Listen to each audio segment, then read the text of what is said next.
नमस्कार मित्रों, आज की कहानी जो है, इस कहानी में हम बताने वाले हैं इन बातों को स्त्रियों को यानी अपनी पत्नियों को कभी नहीं बतानी चाहिए। जो भी पुरुष, जो भी व्यक्ति इन 3 बातें अपनी स्त्रियों को बता देता है तो वह पुरुष सदा के लिए ही करीब रहता है, तो पुरुष सदैव ही दुखी रहता है। तो दोस्तों, आज की हमारी यह कहानी बड़ा ही ज्ञानवर्धक और बहुत ही प्रेरणादायक है। यह कहानी आप सभी दोस्तों पूरा जरूर सुनना है, हम आपसे आग्रह करते हैं। और यह ज्ञानवर्धक कहानी पसंद आए तो अपने मित्र बंधुओं तक अवश्य शेयर कीजिए ताकि उन्हें भी इस ज्ञानवर्धक कहानी का लाभ प्राप्त हो सके। दोस्तों, अगर आप इस चैनल पर पहली बार आए हैं तो चैनल को सब्सक्राइब जरूर करिएगा। साथ ही हमारे नए नए वीडियो सबसे पहले देखने के लिए बेल आइकन को प्रेस करें ताकि आपको नोटिफिकेशन समय समय पर प्राप्त हो सके। तो दर्शकों, अब आपका ज्यादा समय बर्बाद ना करके आज के इस पावन कहानी को शुरू करते हैं। चाहे मर जाना, लेकिन इस कहानी ने बताई गई इन 3 बातों को स्त्रियों को भूल कर भी मत बताना। दोस्तों, एक नगर, एक राम गोपाल नाम का एक व्यक्ति रहा करता था। गोपाल मन से बहुत ही बोला था और बहुत सीधा साधा था। उसने अपने जीवन में कभी किसी प्रकार का कोई पाप नहीं किया था। दोस्तों, रामगोपाल की जो पत्नी थी वह थोड़ी भुलक्कड़ स्वभाव की थी और रामगोपाल के छोटे छोटे 2 बच्चे भी थे। रामगोपाल अपनी पत्नी से किसी भी प्रकार की कोई भी बात को नहीं छुपाता था और रामगोपाल अपने घर में अकेले ही कम आने वाला था। जिस नगर में रामगोपाल रहा करता था उस नगर में सबसे गरीब केवल रामगोपाल जी था। उसके अलावा उस पूरे नगर में कोई भी उतना करीब नहीं था। दोस्तों, हर कोई रामगोपाल की पत्नी और रामगोपाल के गरीब होने के कारण उनका मजाक उड़ाया करते थे। दोस्तों, रामगोपाल के गांव में जो बड़े ब्रेसलेट थे उनके यहाँ नौकरी किया करता था और उनकी गायों को चलाया करता था, उनकी गायों को चलाता था और इसी वजह से रामगोपाल का घर चल रहा था। उसकी 2 टाइम की रोटी मिल रही थी। एक दिन की बात है, किसी कारणवश रामगोपाल जी सेठ के यहाँ काम किया करता था। रामगोपाल को बुलाता है और रामगोपाल से कहता है कि रामगोपाल, अब तुम्हें पाने की कोई जरूरत नहीं है क्योंकि हमने तुम्हारे अलावा किसी दूसरे को काम पर रख लिया है, जिसकी वजह से अब हम तुम्हें नहीं रख सकते और तुम्हारी जो पिछले महीने की पगार है बस तुम उसे ही ले जा सकते हो। उसके बाद में रामगोपाल सेठ के यहाँ काम किया करता था। रामगोपाल सेठ से अपने पिछले महीने की पगार लेकर अपने घर आ जाता है। गोपाल बहुत ही दुखी हो जाता है और फिर घर आकर रामगोपाल जैसे ही अपनी पत्नी को पैसे देता है तो रामगोपाल की पत्नी बहुत ही खुश होती है।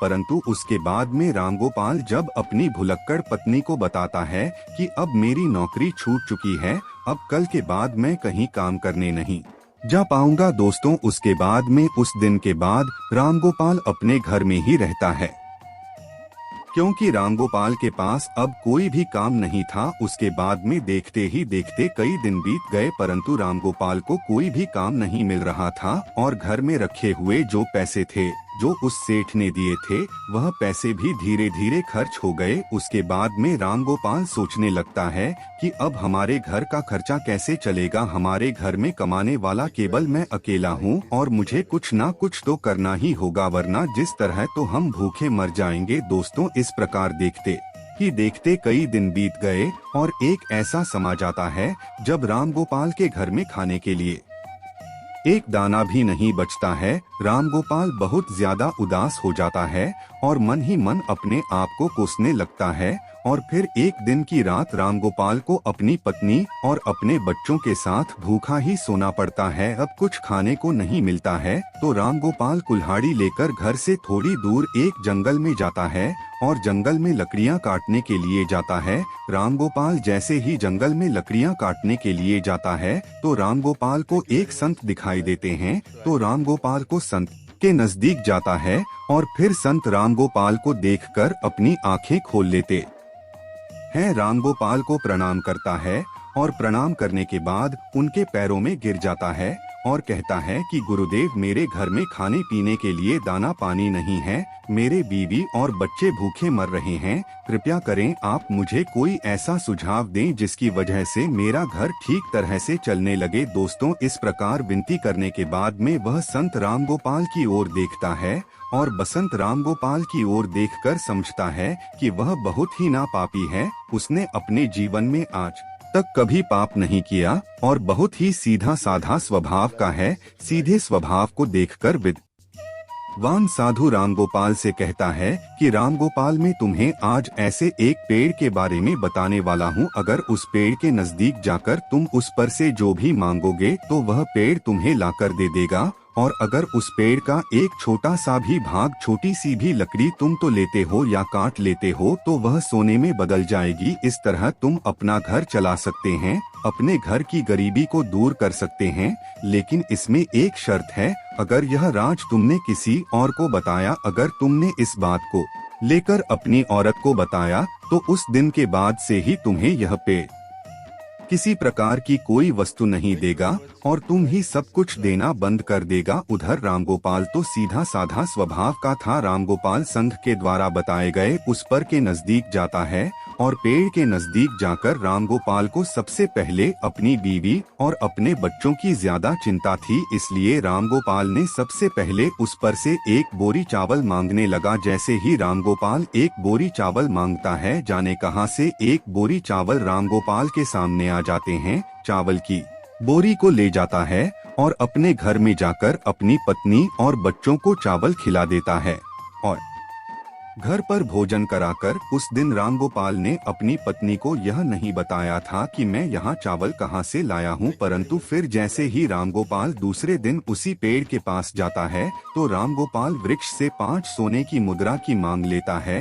और जैसे ही रामगोपाल सोने की मुद्राएं मांगता है तो वह पेड़ रामगोपाल को 5 सोने की मुद्राएं दे देता है। रामगोपाल 5 सोने के सिक्के पाकर खुश हो जाता है और अपने घर को आ जाता है। घर आकर रामगोपाल अपनी पत्नी को 5 सोने के खुश होती है और उसके बाद में रामगोपाल अपनी पत्नी को सारी बातें बता देता है, क्योंकि रामगोपाल की पत्नी ने जैसे ही रामगोपाल के हाथ में 5 सोने के सिक्के देखे तो वह रामगोपाल से पूछने लगी कि तुम यह कहां से लाए हो। तो रामगोपाल अपनी पत्नी को सारी बातें बता देता है दोस्तों को। उसके बाद में रामगोपाल अपनी पत्नी से कुछ नहीं छुपाता, मगर रामगोपाल को इस बात का भी पता था कि उसकी पत्नी भुलक्कड़ स्वभाव की है। वह सारी बातें अपने पड़ोसियों को बता देती है। मैं जो भी बातें उसे बताता तो वह किसी न किसी और को बता देती है, लेकिन उस बात को रामगोपाल अपनी पत्नी को सारी बातें बता देता है।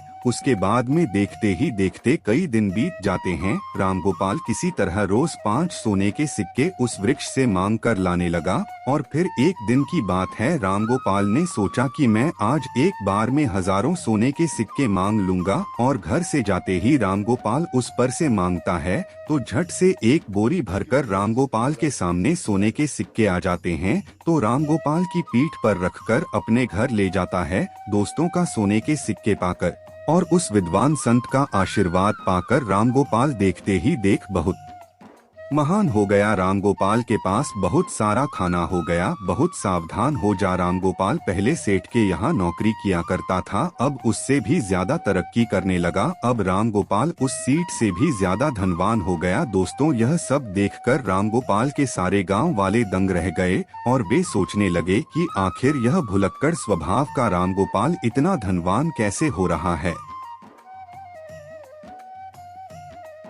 घर जाकर रामगोपाल से अगर कोई भी इस बात को पूछता है कि तुम आखिर इतनी जल्दी धनवान क्यों हो रहे हो, तो रामगोपाल किसी को भी सच नहीं बताएगा, क्योंकि ऐसा छिपा हुआ राज कोई नहीं बताता। परंतु वे लोग रामगोपाल को छोड़कर रामगोपाल की पत्नी से इस बात को पूछने लगे और कहने लगे कि तुम्हारा पति कहाँ से धन लाता है। तो रामगोपाल की पत्नी सारी बातें उनको बता देती है और देखते ही देखते रामगोपाल जब एक दिन उस पेड़ के पास फिर से धन लेने के लिए जाता है तो वह पेड़ रामगोपाल को ध्यान नहीं देता है।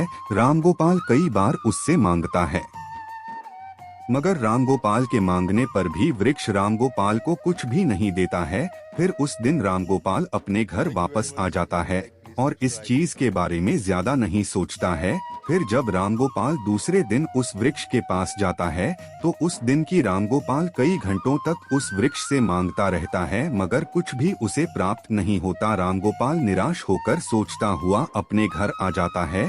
फिर रामगोपाल अपने घर आकर अपनी पत्नी से कहता है कि यह भाग्यवान, आज मैं पेड़ के यहाँ से खाली वापस आया हूँ। आज मैंने पेड़ से धन मांगा तो उसने कुछ नहीं दिया। कहीं तुमने किसी को इसके बारे में बता तो नहीं दिया। दोस्तों, रामगोपाल की पत्नी भुलक्कड़ स्वभाव की थी। वह अपने मन में किसी भी प्रकार की बात नहीं रोक पाती थी। तो रामगोपाल की पत्नी रामगोपाल से कहती है, मुझसे गांव के लोगों ने पूछा कि इतना सारा धन तुम्हारे पास कैसे आ रहा है, तो मैंने उन सबको बता दिया। तो दोस्तों, अपनी पत्नी के मुख से यह बात सुनकर रामगोपाल समझ जाता है, यह तो सारी करतूत मेरी बीवी की ही है। दोस्तों को उसके बाद रामगोपाल अपनी पत्नी को बहुत डांटता है और फिर इसी तरह दिन बीते रहे। ऐसे ही कई दिन बीत जाते हैं। रामगोपाल के पास जो भी था वह सारा धन खर्च होता जाता है और देखते ही देखते रामगोपाल अमीर से गरीब होने लगता है, गरीब बन जाता है। रामगोपाल की स्थिति पहले से भी खराब हो जाती है, कुछ खाने को नहीं रहता है। एक दिन वह आ गया। रामगोपाल की पत्नी और रामगोपाल और उसके बच्चे रात को भूखे सोने लगते हैं। तब रामगोपाल अपनी पत्नी को कोसने लगता है और अपनी पत्नी से कहता है कि भुलक्कड़, यह सब कुछ तेरी वजह से हो रहा है। अगर मैं तुम्हें ना बताता तो आज मुझे यह बुरे दिन नहीं देखने पड़ते। इस प्रकार रामगोपाल अपनी पत्नी से कहता है। दोस्तों, कहा जाता है कि अब पछताए क्या होत जब चिड़िया चुग गई खेत। इस प्रकार रामगोपाल अपनी पत्नी से कहता है, मगर वह तब तक लेट हो चुका था। एक दिन रामगोपाल उसको ढूंढने के लिए फिर से जंगल में जाता है, मगर रामगोपाल को संत विद्वान साधु उसे पूरे जंगल में नहीं मिलता है। रामगोपाल को ढूंढते ढूंढते कई घंटे बीत जाते हैं और कई घंटे बाद रामगोपाल को बहुत मिल जाते हैं। संत मिलते ही रामगोपाल संत के चरणों में गिरकर रोने लगता है और कहने लगता है कि गुरुदेव, आखिर मुझसे ऐसी कौन सी भूल हो गई है जिसकी वजह से